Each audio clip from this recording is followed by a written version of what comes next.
Hey everyone, this is Ashi. Welcome back to the channel. In today's video, we will move ahead with the topic types of chemical reactions. So let's get started.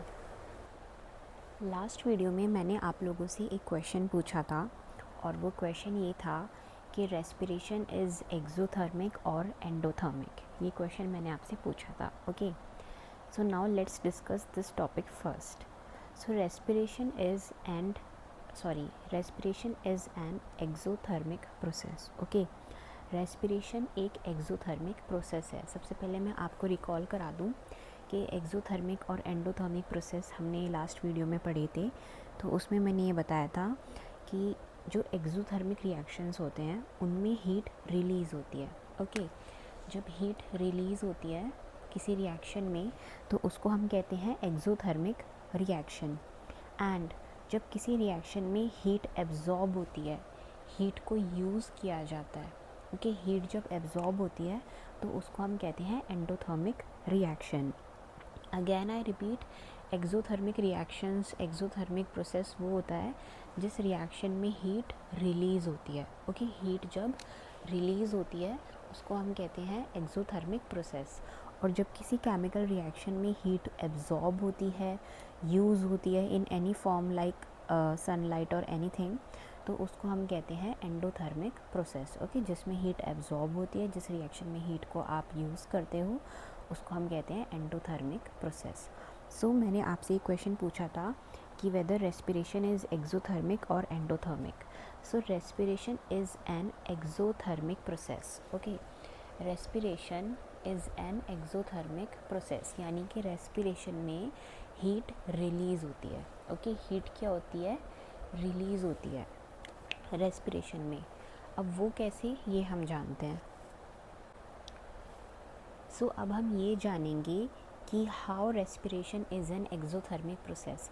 Respiration exothermic process कैसे है, क्यों है, ये हम अब जानते हैं. Okay, we all know that we need energy to stay alive. जैसे कि हम सबको पता है हम लोगों को ज़िंदा रहने के लिए किसकी ज़रूरत है? एनर्जी की. हमारी बॉडी में एनर्जी की ज़रूरत है to stay alive. Okay, alive मतलब ज़िंदा. सो ज़िंदा रहने के लिए हम लोगों को एनर्जी की ज़रूरत है. और वो एनर्जी हमको कहाँ से मिलती है? We get this energy from the food we eat. जो हम खाना खाते हैं, जो भी हम खाना खाते हैं, ड्रिंक्स पीते हैं, juices, fruits, okay, dinner, breakfast. So जो भी हम खाना खाते हैं, all the food we eat gives us energy. वो सारा खाना हमको एनर्जी देता है. Okay, so we need energy to stay alive. हम सबको ज़िंदा रहने के लिए एनर्जी की ज़रूरत है. और वो एनर्जी हमको कहाँ से मिलती है? From the food we eat. जो भी हम खाना खाते हैं, जो भी हम चीज़ें कंज्यूम करते हैं, ठीक है, उनसे हमको वो एनर्जी मिलती है. During digestion food is broken down into simpler substances. तो जब हम खाना खा लेते हैं, ओके, जो भी हम कंज्यूम करते हैं फूड, उसको खाना खाने के बाद जब वो हमारी बॉडी में चला जाता है फूड, फिर वो होता है डाइजेस्ट. ओके, वो डाइजेस्ट होता है, यानी उसको हमारी बॉडी पचाती है, डाइजेस्ट करती है. सो डाइजेशन का मतलब है कि जो भी आपने खाना खाया है, जो भी आपने फूड या लिक्विड आपने जो भी आप खाना खाते हो, जो भी लिक्विड आप कंज्यूम करते हो, वो हमारी बॉडी में जाने के बाद सिंपलर सब्सटेंसेस में ब्रेक डाउन हो जाता है. उसको हम कहते हैं डाइजेशन. ओके, सो आप जो भी खाना खाते हो वो हमारी बॉडी में जाता है. खाना हो गया, लिक्विड हो गया लाइक जूसेस, एनीथिंग जो भी आप कंज्यूम करते हो वो हमारी बॉडी में जाता है और वो डाइजेस्ट हो जाता है, यानी वो ब्रेक डाउन हो जाता है सिंपलर सब्सटेंसेस में. कैसे होता है ये डाइजेशन? फॉर एग्ज़ाम्पल, अभी हम एग्ज़ाम्पल लेके समझेंगे. For example, rice, potatoes and bread contain carbohydrates. जैसे कि आप खाना खाते हो, जैसे कि राइस हो गया, पोटैटोज़ हो गए, ब्रेड हो गया.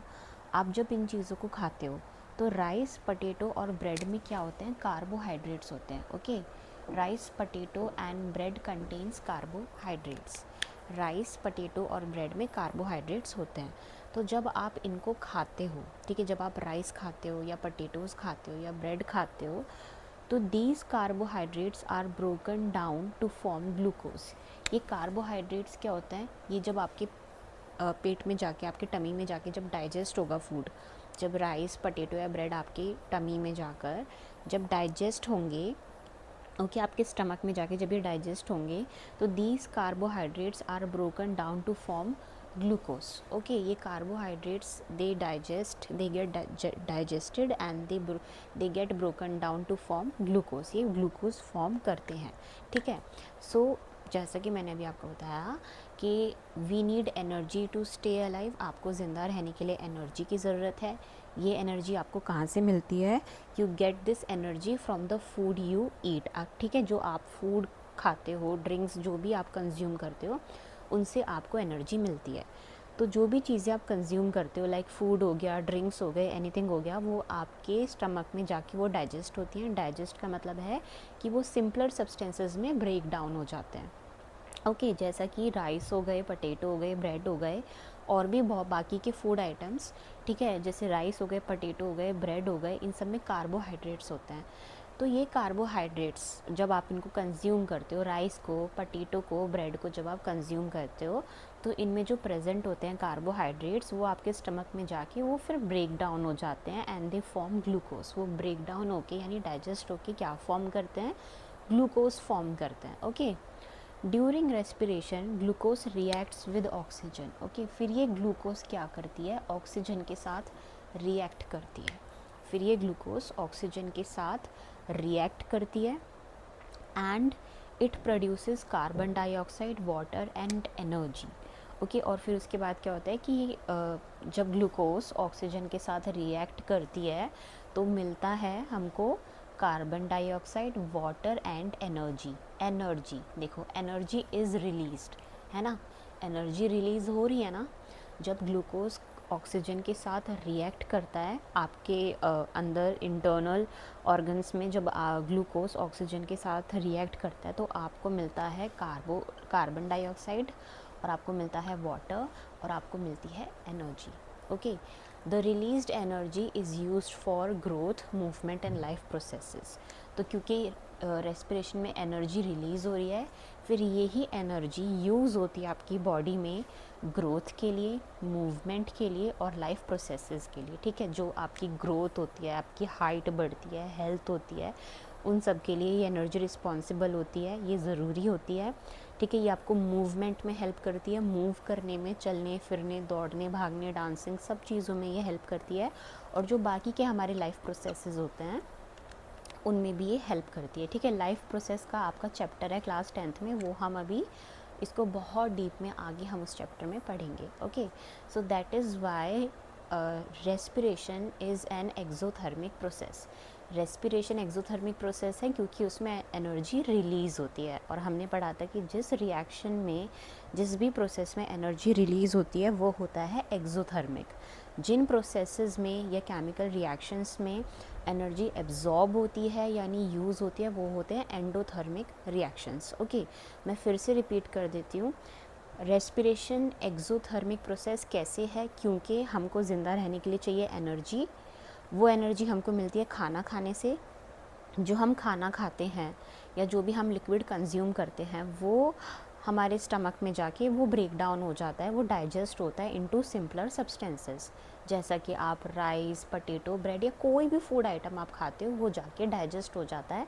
और जब वो डाइजेस्ट होता है, ओके, जैसे राइस, पटेटो, ब्रेड में होते हैं कार्बोहाइड्रेट्स, वो जाके डाइजेस्ट हो जाते हैं और वो फॉर्म करते हैं ग्लूकोज। ओके, या फिर आप कोई भी फूड आइटम खाते हो तो उस सब में कुछ ना कुछ कंटेन होता है, तो वो डाइजेस्ट होने के बाद सब अल्टीमेटली क्या फॉर्म करते हैं? ग्लूकोज फॉर्म करते हैं आपकी बॉडी में जाके।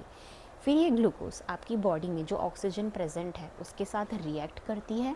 ठीक है, ऑक्सीजन के साथ ये ग्लूकोज रिएक्ट करती है और उससे आपको मिलती है carbon dioxide, water and energy. आपकी बॉडी को जो वाटर नीड है वो वाटर मिलता है, आपकी एनर्जी को, सॉरी, आपकी बॉडी को वाटर मिलता है, आपकी बॉडी को एनर्जी मिलती है, और जो कार्बन डाइऑक्साइड होती है इसको हम एक्सहेल कर देते हैं। ओके, हम ऑक्सीजन इनहेल करते हैं, कार्बन डाइऑक्साइड हम एक्सहेल करते हैं। ठीक है, बाहर निकाल देते हैं। The released energy is used for growth, movement and life processes. फिर यही एनर्जी आपकी हेल्प करती है ग्रोथ में, मूवमेंट में और लाइफ प्रोसेस में। सो रेस्पिरेशन में एनर्जी रिलीज़ हो रही है। ठीक है, एनर्जी रिलीज़ हो रही है रेस्पिरेशन के प्रोसेस में, that is why respiration is an exothermic process, क्योंकि इसमें एनर्जी रिलीज़ हो रही है। ठीक है, देखो हीट ज़रूरी, हीट यहाँ पे कंफ्यूज नहीं होना कि यहाँ पे तो एनर्जी है, आपने हीट बोला था, तो बोथ आर सेम थिंग। ठीक है, both are same thing, heat कह लो, एनर्जी कह लो, प्लांट्स के केसेस में सनलाइट कह लो, so they all are same, so don't get confused. So that is why respiration is an exothermic process. In case अगर किसी को ये टॉपिक नहीं समझ आया होगा तो मैं दोबारा न्यू वीडियो में दोबारा से समझा दूँगी और डिटेल में। Please let me know, do comment in the comment section, okay, and do let me know किसी को नहीं समझ आया तो मैं दोबारा से एक्सप्लेन कर दूँगी। Now let's move forward. So जब हम रेस्पिरेशन को केमिकल इक्वेशन की फॉर्म में लिखेंगे तो रेस्पिरेशन की केमिकल इक्वेशन कुछ इस तरह बनेगी, okay. C6H12O6 which is glucose, ये किसका फॉर्मूला है? ग्लूकोज का। मैंने आपको लास्ट वीडियो में भी बताया था C6H12O6 इज़ ग्लूकोज, ओके। सो जैसे कि हमने अभी पढ़ा था कि आप जो भी फूड कंज्यूम करते हो वो डाइजेस्ट हो जाता है into glucose, okay, it gets broke down into glucose, वो ग्लूकोज में कन्वर्ट हो जाता है। तो फिर वो ग्लूकोज क्या है? ऑक्सीजन के साथ, O2 इज़ ऑक्सीजन, ऑक्सीजन के साथ रिएक्ट करते हैं। ठीक है, ये दोनों आपस में रिएक्ट करते हैं आपकी बॉडी में, तो आपको क्या मिलता है? आपको कार्बन डाइऑक्साइड मिलती है, आपको वाटर मिलता है और आपको एनर्जी मिलती है। अभी हमने जस्ट ये पढ़ा है, तो उसको हम केमिकल इक्वेशन की फॉर्म में कुछ इस तरह से लिखेंगे, okay. C6H12O6 which is glucose plus 6O2 which is oxygen, जब ये दोनों रिएक्ट करते हैं, when they both react together we get 6CO2 which is carbon dioxide, 6H2O which is water and energy. So यहाँ पे क्योंकि एनर्जी रिलीज़ हो रही है इसलिए respiration is an exothermic process, okay. यहाँ पे देखो प्रोडक्ट्स के साथ एनर्जी लिखी है तो इसका मतलब ये रिलीज़ हो रही है, और एंडोथर्मिक में एनर्जी जब कंज्यूम होती है, एब्जॉर्ब होती है, तो वो रिएक्टेंट साइड लिखी जाती है, ओके। ये भी मैंने आपको कल बताया था। सो ये रेस्पिरेशन की केमिकल इक्वेशन है, ये one of the most important chemical equation है। तो आप लोग प्लीज़ इसको लर्न करें, इसको समझें, समझ नहीं आया तो कोई बात नहीं, लर्न कर लें, इम्पॉर्टेंट है ये, ओके। ये आपको एग्ज़ाम में लिखनी पड़ सकती है, चांसेस हैं इसके आने के लिए। अच्छा, कुछ एक दो और बेसिक चीज़ें हैं जो एक्सोथर्मिक रिएक्शंस में आती हैं, वो भी हम आज जान लेते हैं। The decomposition of vegetable matter into compost is also an example of exothermic reaction because heat is released during the process. इसका क्या मतलब है कि जो आपकी वेजिटेबल्स होती हैं, ओके, जो वेजिटेबल्स का लेफ़्ट ओवर होता है, जैसे कि आप वेजिटेबल्स की कटिंग करते हो तो उनकी स्टेम हो गई, लीफ हो गई, उनको हम अलग कर देते हैं। कभी कभी कुछ रॉटन वेजिटेबल्स आ जाती हैं, सड़ी हुई वेजिटेबल्स आ जाती हैं, उनको भी आप एक तरफ कर देते हो। तो जो बेसिकली वेजिटेबल्स का जो लेफ़्ट ओवर होता है, जिसमें स्पॉइल्ड वेजिटेबल्स होती हैं, रॉटन वेजिटेबल्स होती हैं, ठीक है, उसमें लीव्स होती हैं, वेजिटेबल की स्टेम्स होती हैं, उनके सीड्स होते हैं, उनका अंदर का पार्ट होता है, ओके।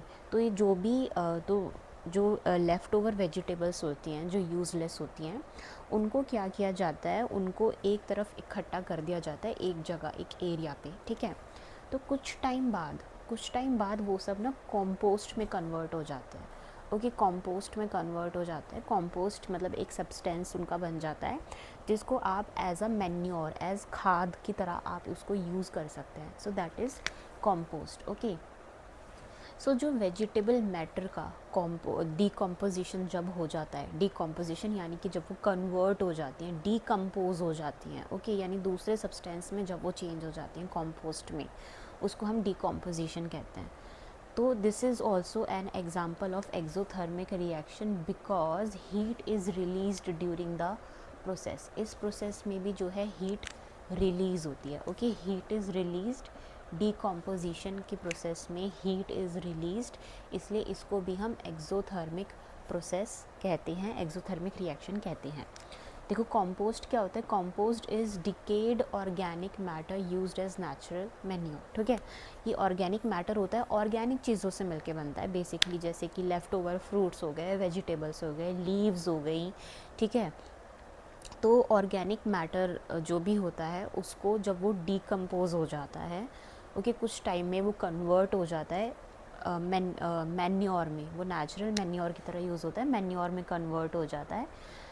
और okay, it is made from rotting vegetables, waste, leaves and plants matter. देखो किन चीज़ों से मिलकर ये बना होता है। रॉटिंग वेजिटेबल्स, जैसे कि अभी मैंने आपको बताया, रॉटिंग वेजिटेबल्स हो गए, रॉटिंग फ्रूट हो गए, ठीक है, जो सड़ जाती हैं सब्जियां, सड़ जाते हैं फ्रूट्स जिनको आप फेंक देते हो डस्टबिन में। इसलिए बोलते हैं ना कि ड्राई वेस्ट एक अलग डस्टबिन में करना चाहिए, और जो वेट वेजिटेबल फ्रूट्स इन सब का लेफ़्ट ओवर होता है, इनका पील होता है, जैसे कि आप पपाया हो गया या एप्पल हो गया, कोई भी फ्रूट या कोई भी वेजिटेबल, ठीक है, जब उनको आप पील करते हो तो उनका जो पील होता है, उनका जो छिलका होता है, इन सब चीज़ों को इकट्ठा करके, ओके, इन सब चीज़ों को इकट्ठा करके, और जो लीव्स होती हैं, जैसे पेड़ों पे से पत्तियां झड़ जाती हैं, उनको इकट्ठा करके, और प्लांट मैटर, यानी कि जैसे ट्रीज़ की, प्लांट्स की कटिंग होती है तो उनकी जो एक्स्ट्रा स्टेम्स होती हैं, लीव्स होती हैं, उन चीज़ों को कट कर देते हैं। कभी कभी प्लांट्स को ही कट कर देते हैं पूरा पूरा, जब बहुत ज़्यादा प्लांट्स और ट्रीज़ किसी जगह पर हो जाते हैं तो उनको थोड़ा कट डाउन कर देते हैं, हल्का करने के लिए, वॉल्यूम कम करने के लिए, पार्क्स की, गार्डन्स की। और कुछ जब डेड प्लांट कोई डेड हो जाता है तो इन सब चीज़ों को, वेजिटेबल, फ्रूट्स और ये लीव्स और प्लांट्स और डेड प्लांट्स, ठीक है, इन सब चीज़ों को इकट्ठा करके कुछ टाइम के लिए, for some fixed time, okay, कुछ टाइम के लिए, कुछ फिक्स टाइम के लिए इनको एक जगह इकट्ठा करके रख दिया जाता है। तो क्या होता है कि कुछ टाइम बाद ये कॉम्पोस्ट में कन्वर्ट हो जाते हैं, ठीक है, कॉम्पोस्ट में कन्वर्ट हो जाते हैं ये सारी चीज़ें। थोड़ा ऐसा नहीं है 1-2 दिन में कन्वर्ट हो जाते हैं, थोड़ा ज़्यादा टाइम लगता है।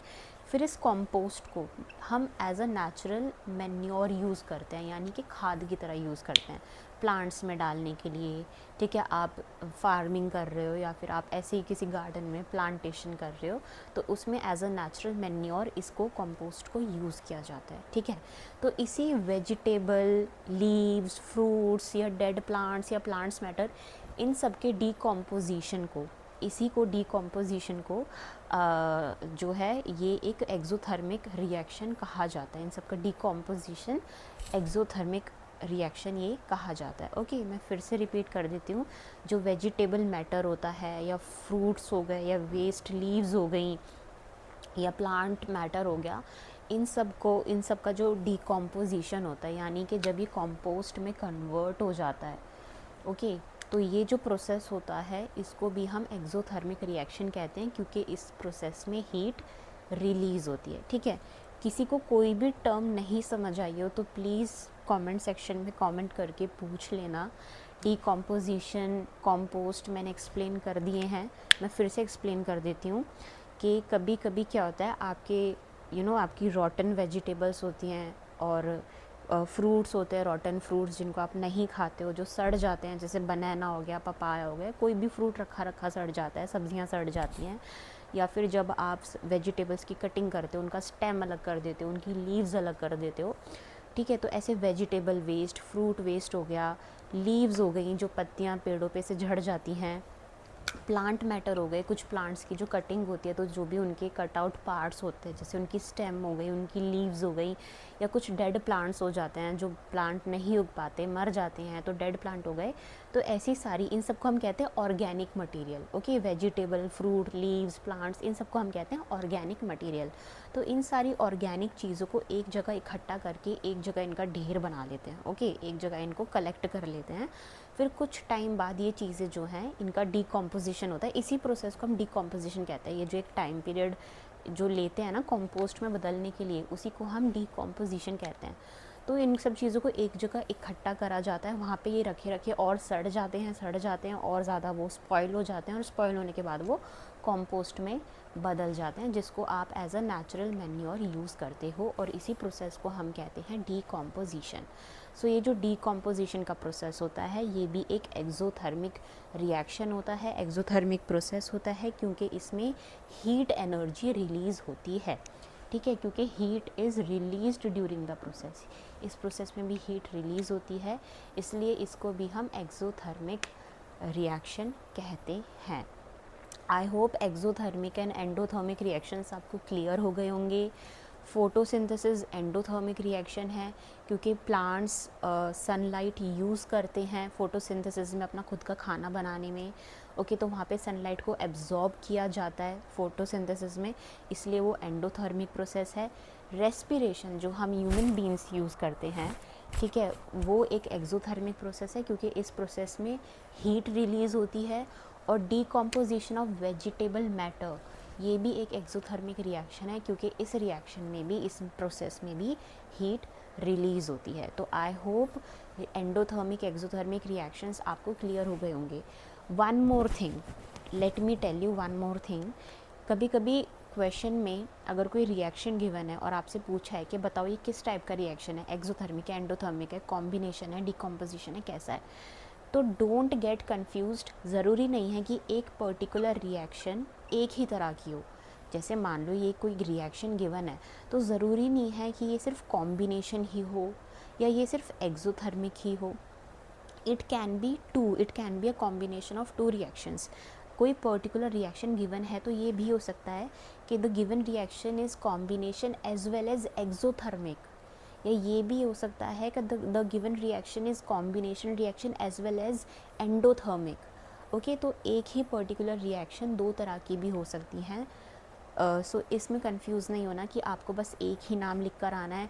आपने एक्सोथर्मिक लिख दिया तो आप कॉम्बिनेशन नहीं लिखोगे, या फिर कॉम्बिनेशन रिएक्शन आपने लिख दिया तो आप एक्सोथर्मिक नहीं लिख सकते। नहीं, a reaction can be both combination reaction and exothermic, or it can be both a combination reaction and endothermic. It can be decomposition reaction and exothermic also. It can be decomposition and endothermic also. Okay, तो एक reaction exothermic endothermic भी हो सकती है, और combination, decomposition, जो भी आपके टाइप्स ऑफ रिएक्शन है वो भी हो सकती है। All right, now let's move forward. So compost के यूजेस क्या होते हैं, कहाँ कहाँ पे ये जो कंपोस्ट होता है ये यूज़ होता है।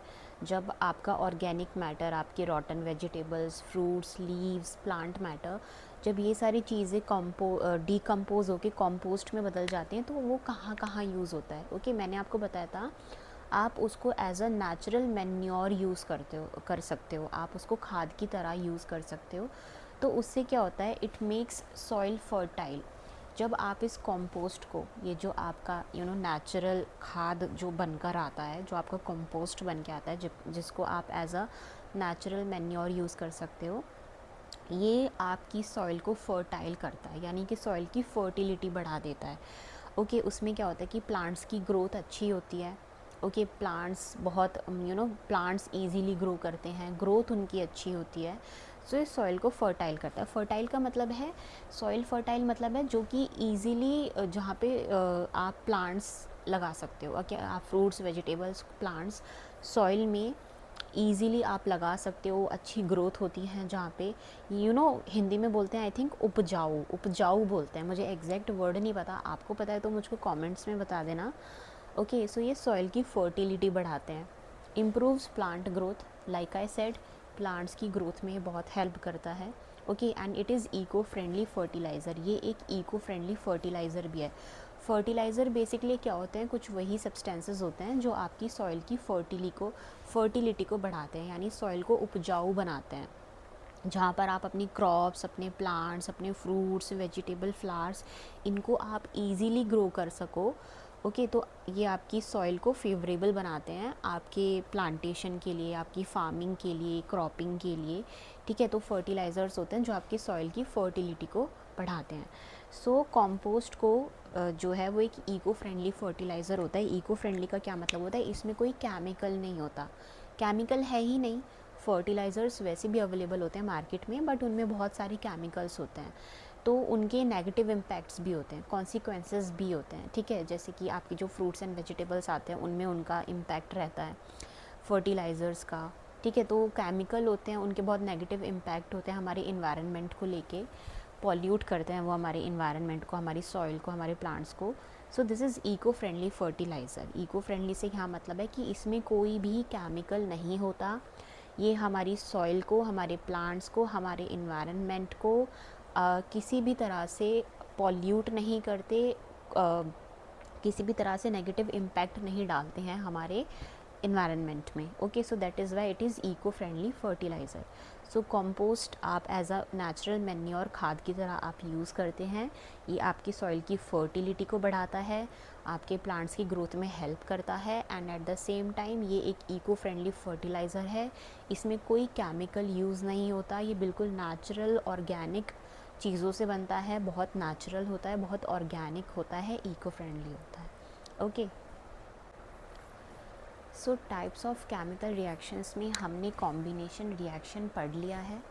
ओके, कॉम्बिनेशन रिएक्शन हमने पढ़ लिया है, और एक्सोथर्मिक रिएक्शंस क्या होते हैं, एंडोथर्मिक रिएक्शंस क्या होते हैं, ये सब अब हमको बहुत अच्छे से पता है।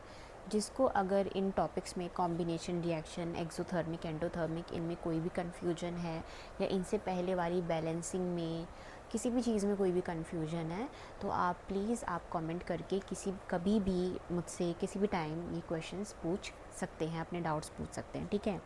Now let's come to another topic, decomposition reaction. अब हम नया टॉपिक स्टार्ट करने जा रहे हैं आज, which is decomposition reaction. Combination reaction हमने पढ़ लिया, एंडोथर्मिक, एक्सोथर्मिक पढ़ लिए, नाउ डीकम्पोजिशन रिएक्शन। अब हम डीकम्पोजिशन रिएक्शन के बारे में पढ़ेंगे।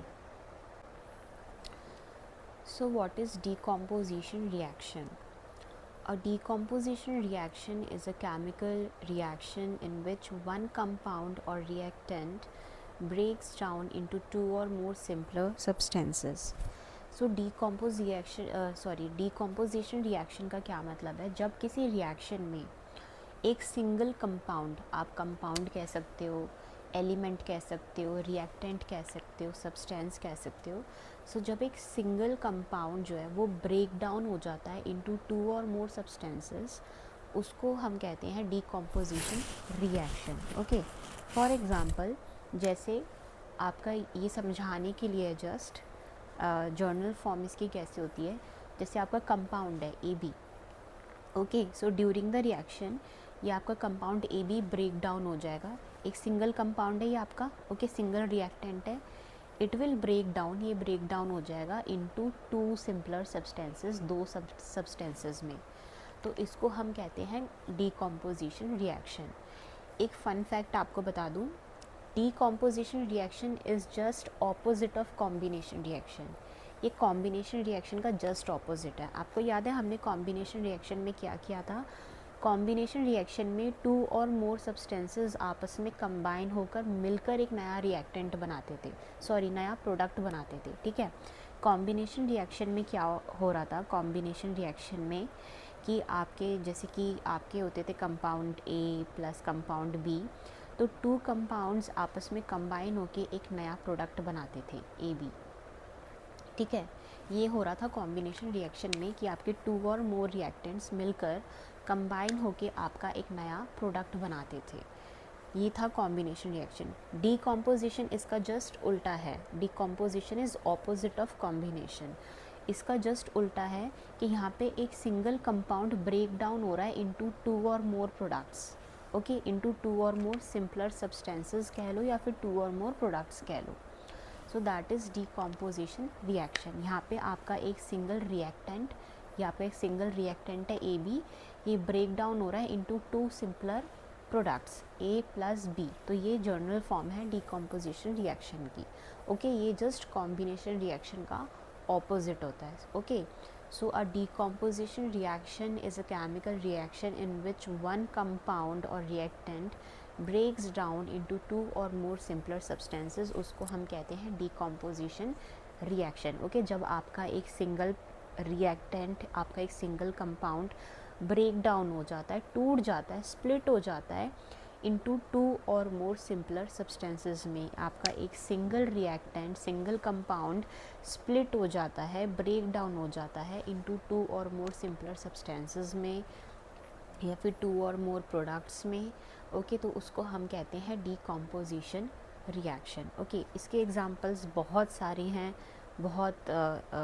तो उनको हम कल की वीडियो में, यानी कि नेक्स्ट वीडियो में हम उनको डिस्कस करेंगे। इसी वीडियो में भी कर सकते थे, बट यहाँ पे किए तो ये बहुत ज़्यादा लेंथी और बोरिंग वीडियो हो जाएगी।